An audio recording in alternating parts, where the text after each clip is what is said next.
Good morning students. आज का हमारा टॉपिक है structure and characters of wood. Myself Anita Malav, assistant professor, department of botany, JDB government girls college Kota. भूमि की सतह की खास विशेषता है इस पर जंगलों का पाया जाना, और कास्ट यानी वुड एक सबसे महत्वपूर्ण प्रोडक्ट है जो हमें जंगलों से प्राप्त होता है और मानव के लिए यह एक बहुउपयोगी उत्पाद है। इमारती कास्ट यानी timber. Timber the wood of commercial importance. जो कास्ट है जो कमर्शियली इंपॉर्टेंट होती है उसे हम टिम्बर कहते हैं, और किसी भी देश की अर्थव्यवस्था और उद्योग इसी पर निर्भर करते हैं। जो कास्ट होती है यह सस्ती होती है, हल्की होती है, सरलता से मॉडिफाइड हो जाती है, और यह मजबूत होती है, कुचालक होती है, poor conductor of heat and electricity, और इन्हीं विशेषताओं के कारण इसका उपयोग उद्योगों में बहुलता से किया जाता है। Now structure of wood. कास्ट एक द्वितीयक ऊतक होता है जो जिम्नोस्पर्म और डाइकोट्स के स्टेम में वैस्कुलर कैम्बियम की क्रियाशीलता के फलस्वरूप निर्मित होता है। द्वितीयक वृद्धि के समय वैस्कुलर कैम्बियम की क्रियाशीलता से बाहर की तरफ फ्लोएम बनता है, सेकेंडरी फ्लोएम, और अंदर की तरफ सेकेंडरी जाइलम बनता है। क्योंकि जो सेकेंडरी जाइलम है वह लार्ज क्वांटिटी में बनता है in comparison to secondary phloem, इसीलिए हम कास्ट का यहाँ जो अर्थ होता है वह द्वितीयक जाइलम ही होता है, अर्थात द्वितीयक जाइलम को ही हम कास्ट कहते हैं। हम ये देखते हैं कि जो डाइकोटिलेडोनस वुड होती है, डाइकोट्स की वुड्स होती है, उस पर वेसल्स तो प्रेजेंट होती ही हैं, इस वजह से वह ट्रांसफर सेक्शन में स्मॉल पोर्स तो दिखाई देती हैं, इसीलिए इस प्रकार की कास्ट को हम पोरस वुड कहते हैं। दूसरी तरफ जो जिम्नोस्पर्म की वुड होती है उसमें वेसल्स नहीं होती हैं, इसलिए उसको नॉन पोरस वुड कहते हैं। Technically porous and non porous woods को हम हार्डवुड और सॉफ्टवुड से डिफाइन करते हैं।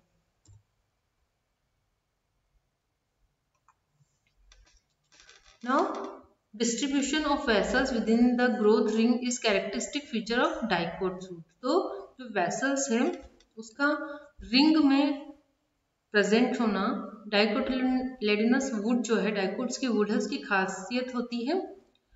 हम ये देखते हैं कि जो डाइकोट्स होती है इनके अंदर जो वेसल्स होती हैं वुड की, वह अधिकतर बराबर साइज की होती हैं, बराबर डायमीटर की होती हैं, और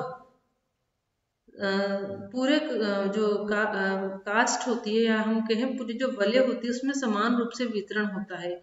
इसको हम डिफ्यूज पोरस वुड कहते हैं, अर्थात विस्तृत सरंध्री कास्ट। तो डिफ्यूज पोरस वुड में होता क्या है कि जो बसंत व शरद कास्ट का जो वितरण होता है वह वृद्धि वलय जो होती है, जो ग्रोथ रिंग होती है, उसमें समान रूप से होती है, और जो वाहिकाएं होती हैं, जो वेसल्स हैं, वह समान रूप से यूनिफॉर्म साइज और डायमीटर की होती हैं और इवनली डिस्ट्रीब्यूट होती हैं पूरी जो वृद्धि वलय के अंतर्गत। तो इसके एग्जाम्पल्स हैं एसर, बेटुला, पोपुलस।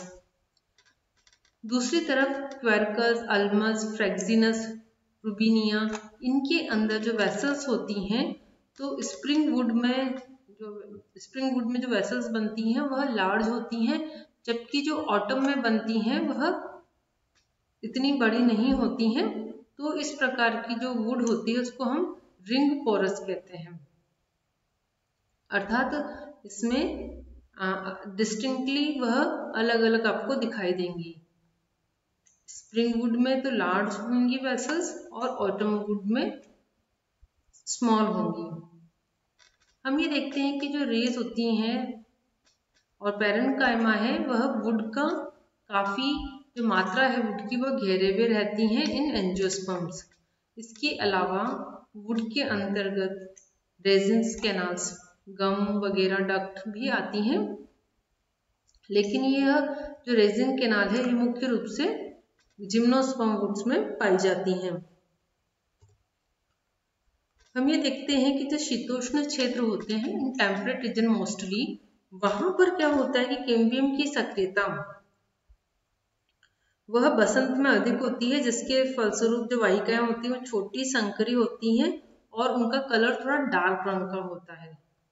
और जबकि जो शरद ऋतु में कैम्बियम की सक्रियता कम होती है, जो कास्ट बनेगा वो हल्के रंग का होगा। तो इस प्रकार से हम ये देखते हैं कि हल्के व गहरे रंग का कास्ट यानी स्प्रिंग वुड और ऑटम वुड मिलकर वार्षिक वलय का जो एनुअल रिंग है उसका निर्माण करते हैं।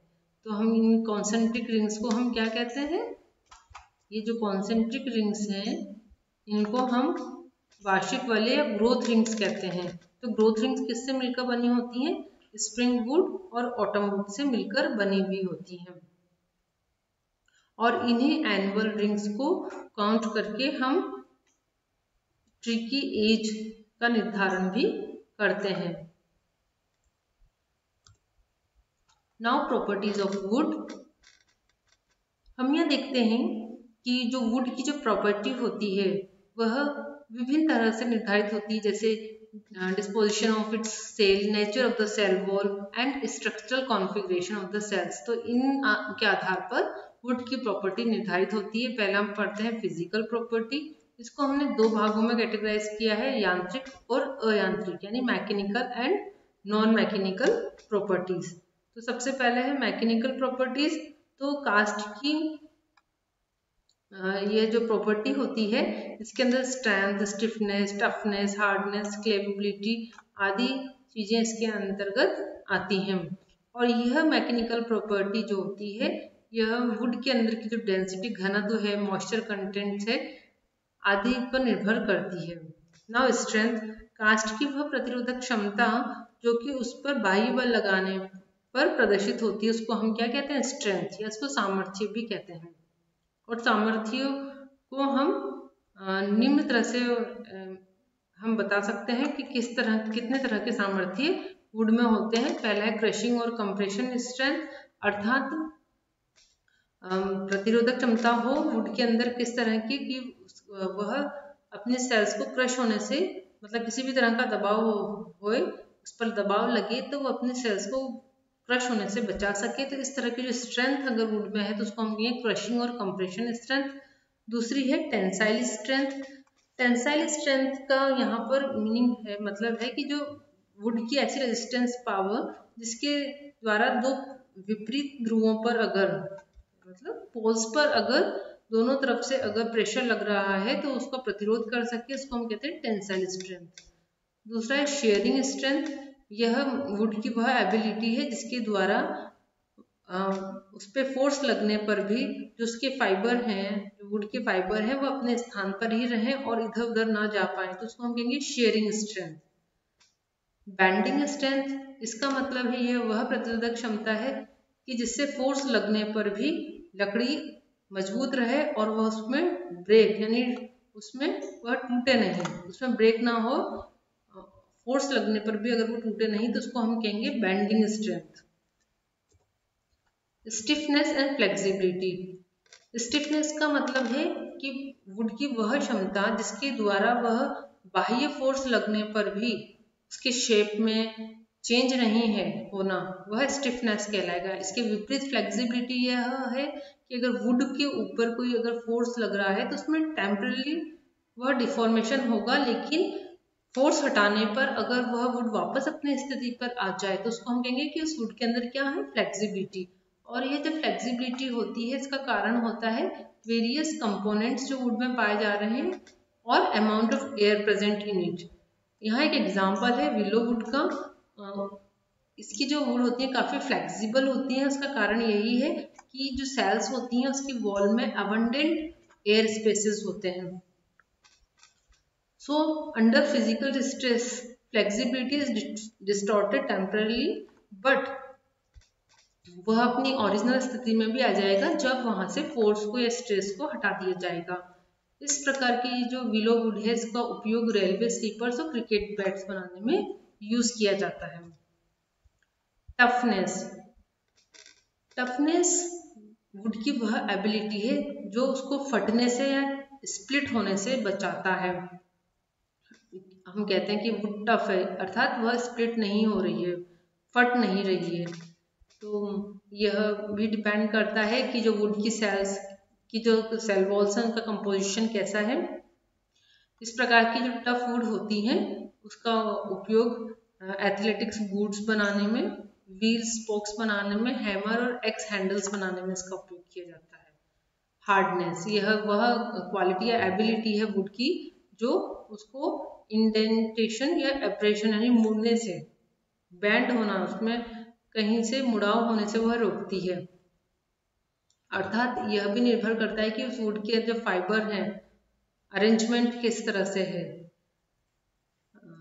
इस प्रकार से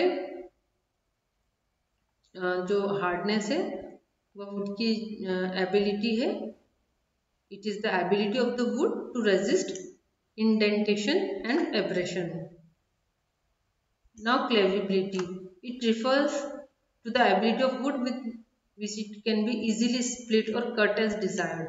अर्थात वह इजीली स्प्लिट हो जाए, कट हो जाए जैसे हम चाहते हैं उसी के अकॉर्डिंग। तो wood possessing a straight grain texture and broad medullary rays can be readily split। तो ज़्यादा अगर चौड़ी चौड़ी जिनमें मेडुलरी रेज होती हैं वह वुड इजीली हमारी इच्छा अनुसार वह स्प्लिट हो जाती हैं। तो इस गुण को हम कहते हैं क्लेवेबिलिटी।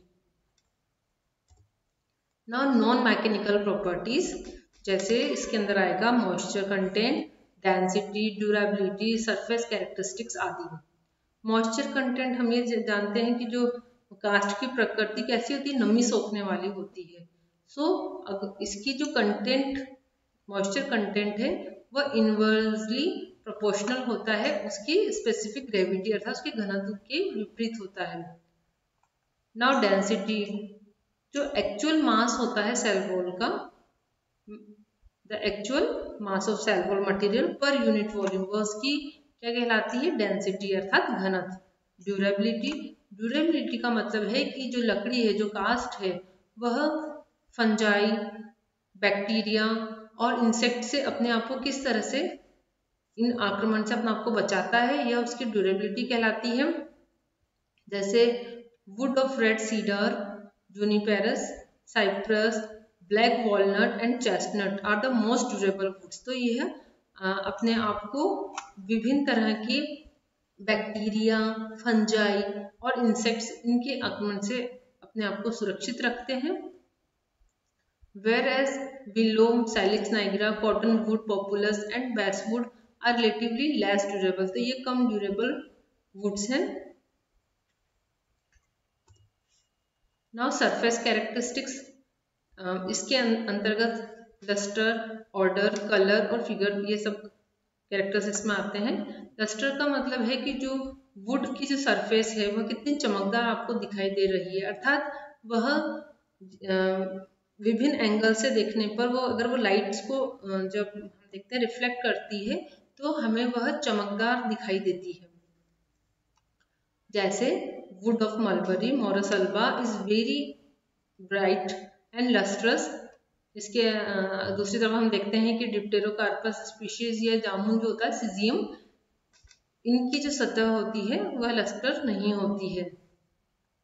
Now odour, some woods have characteristics odour, क्योंकि उनके अंदर प्रेजेंट होता है वोलेटाइल कंपाउंड, वाष्पशील कंपाउंड्स उनमें उपस्थित होते हैं। जैसे जो डियोडर की जो वुड है उसमें अलग ही तरह की ऑर्डर होती है, पंजेंट एरोमेटिक सेंट होती है। टीक की जो स्मेल होती है वो ओल्ड लेदर के समान होती है। और सैंडलवुड की तो आप जानते हैं, चंदन की लकड़ी, इसकी बहुत ही प्लीजेंट ऑर्डर होती है। कलर भी जो होता है अलग अलग तरह से आपको दिखाई देगा। तो इसलिए जो the colour distinction between sapwood and heartwood is sometimes a diagnostic value, it may be sharp and well defined as in चिर। चिर की जो लकड़ी है, पाइनस रोक्सोफेरोकाई या शीशम की है, तो उनको आप आसानी से उनके जो कलर से आप उनको बता सकते हैं कि लकड़ी किसकी है। इसके अलावा कुछ लकड़ी को आप नहीं बता सकते, जैसे साल या हल्दी, इनकी जो लकड़ी है इसको आप इजीली कलर देखकर नहीं बता सकते। Now the colour of the wood में भी यूनिफॉर्म हो सकता है, स्ट्रिक्ड हो सकता है, वेरीगेटेड हो सकता है, क्रीमी वाइट हो सकता है, तो कई तरह से ब्राउन पर्पल कई तरह के कलर इसमें हो सकते हैं। नाउ टेक्सचर, टेक्सचर जो होता है डिपेंड करता है सेल की साइज पर, उसके डिस्ट्रीब्यूशन पर और प्रोपोर्शन पर निर्भर करता है कि कितने तरह की सेल्स उसमें हैं। जो पोरस वुड होती है जिसके अंदर वेसल्स उपस्थित है उसको हम पोरस वुड कहते हैं। यह टोटली रिलेटेड होती है to the size and frequency of vessels and the size and distribution of rays. While non porous wood जो होती है it depend largely on the diameter of tracheids. इस प्रकार हम कह सकते हैं the wood may be defined fine textured, तो जैसे हल्दू की है, या मीडियम कोर्स टेक्सचर्ड या कोर्स टेक्सचर्ड, तो इस प्रकार से हम टेक्सचर के अकॉर्डिंग डिफरेंट तरह से डिफाइन कर सकते हैं कि फाइन टेक्सचर्ड है, कोर्स टेक्सचर्ड है। तो जो कोर्स टेक्सचर्ड वुड होगी वो रफ होगी, उसकी सतह आप देखोगे तो वह रफ होगी, जबकि फाइन टेक्सचर वाली जो वुड होगी वह स्मूथ फीलिंग आपको दिखाई देगी। ना ग्रेन का मतलब होता है कि जो सेल्स होती हैं उसकी जो डायरेक्शन और अलाइनमेंट है वह किस तरह का है, उसे हम ग्रेन कहेंगे। तो जो अलाइनमेंट होता है वुड एलिमेंट्स का उसके अकॉर्डिंग हम ग्रेन जो होता है उसके अकॉर्डिंग ही होता है, जैसे स्ट्रेट है, स्पाइरल है, इंटरलॉक्ड है, वेवी है या इरेगुलर है। So the nature of the grain vitally affects the strength, seasoning and other properties of wood. Hence, grain of the wood is of great importance in timber utilization. Now, polish. यह वह ability है जिससे जो would होती है वह take up कर लेती है पॉलिश को, मतलब ग्रहण कर सकती है, और इसकी वजह से पॉलिश उस पर की जा सके और उसकी वजह से वह स्मूथ ग्लोसी सरफेस बन सके उसकी।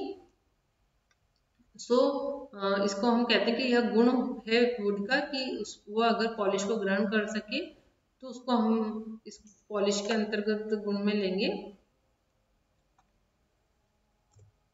नाउ केमिकल प्रॉपर्टीज, हम ये देखते हैं कि जो ड्राई वुड होती है उसमें मुख्य रूप से सेलुलोज होता है 45 से 60%, हेमिसेलुलोज 15 से 30% और लिग्निन होता है 20 से 35%। इसके अलावा कुछ और भी केमिकल सब्सटेंसेस होते हैं जैसे रेजिन है, ऑयल्स हैं, फैट्स हैं, टैनिन है, गम्स एंड एल्कलॉइड्स भी होते हैं।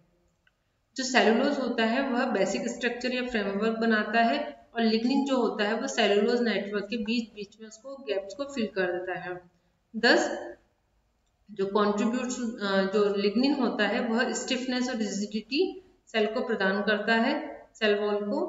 Utility of the wood is determined by its basic composition and structural components. तो जो composition है wood का, ये structural components है, उसके आधार पर wood की जो utility है वह निर्धारित होती है।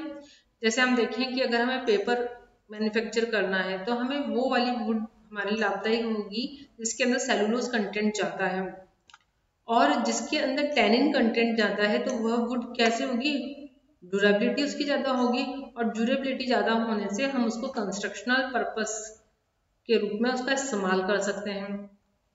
नाउ सीजनिंग ऑफ वुड, तो हम ये देखते हैं कि जो मॉइस्चर कंटेंट होता है फ्रेश वुड में वह लगभग 30 एंड 200% उसके ड्राई वेट का हो सकता है। तो जो water usually occurs in the wood in two forms, hydroscopic water होता है जो सेल वॉल के अंदर होता है, और एक फ्री वाटर होता है जो सेल की कैविटीज में होता है।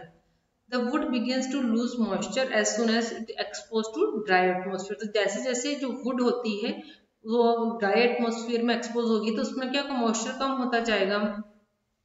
तो सबसे पहले जो कैपिलरी वाटर होता है जो सेल कैविटीज में होता है वो सबसे पहले इवेपोरेट होता है।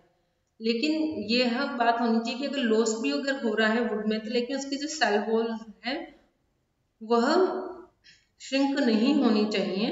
अगर वह श्रिंकेज हो जाती है या रैपिंग उनमें आ जाता है, शेक वह हो जाती है तो डिफेक्ट्स उसमें उत्पन्न हो जाता है। तो सीजनिंग एक ऐसा प्रोसेस है जो जिसके द्वारा जो डिफेक्ट्स आते हैं उनको हम रोक सकते हैं। तो सीजनिंग इज दस a process which avoids these defects. तो दो टेक्निक जो है वो सीजनिंग के लिए इस्तेमाल की जाती है। इसको हम आगे देखते हैं। पहला है ओपन एयर सीजनिंग, अर्थात आप इसको ओपन एयर में आप रखोगे, इसको हम वायु संशोधन भी कहते हैं। तो जो टिम्बर के जो लट्ठे होंगे, लॉग्स होंगे, उनको हॉरिजॉन्टली हम धूप में रख देते हैं और यूनिफॉर्मली उनको एक्सपोजर उनको मिलता है उनके सरफेस को। और जब हम इनको ओपन एयर में रखेंगे तो धीरे धीरे उसमें से जो मॉइस्चर कंटेंट होगा वो धीरे धीरे अपने आप कम होता जाएगा। तो उसमें जो मॉइस्चर कंटेंट है वह लगभग 12 to 30% ही रह जाएगा। तो इस प्रकार से प्राकृतिक रूप से इसके अंदर सीजनिंग होती है, लेकिन ये एक स्लो प्रोसेस है, लेकिन it is a very useful technique from commercial point of view. Second method है किल्न यानी भट्टी संशोधन भी से हम कहते हैं। इसके अंतर्गत आर्टिफिशियली जो हॉट एयर है उसके द्वारा इसमें ड्राई किया जाता है। तो इसके अंदर मॉइस्चर कंटेंट तो होता ही है उस एयर में और टेम्परेचर भी होता है। तो स्टीम हीटेड चैम्बर्स होते हैं, तो वहां से जो एयर होती है वो फैंस के द्वारा सर्कुलेट हो जाती है। कहाँ पर? जहाँ लकड़ियां रखी हुई हैं, लोग रखे हुए, लट्ठे रखे हुए, वहां पर। तो इसके अंदर गरम और ह्यूमिड एयर जो होती है वह सर्कुलेट की जाती है फैंस के द्वारा, और इसके द्वारा बहुत जल्दी ही मॉइस्चर को रिमूव किया जा सकता है और मॉइस्चर कंटेंट लगभग 4 to 12% ही रह जाता है। तो यह जो प्रोसेस है ये मोर एफिशिएंट है देन एयर ड्राइंग।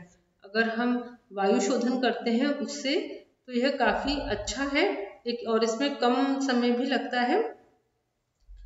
यह विधि वैसे महंगी है, किंतु इसमें जो हमें शुष्क काष्ठ प्राप्त हो रही है वह कम समय में ही प्राप्त हो जाती है।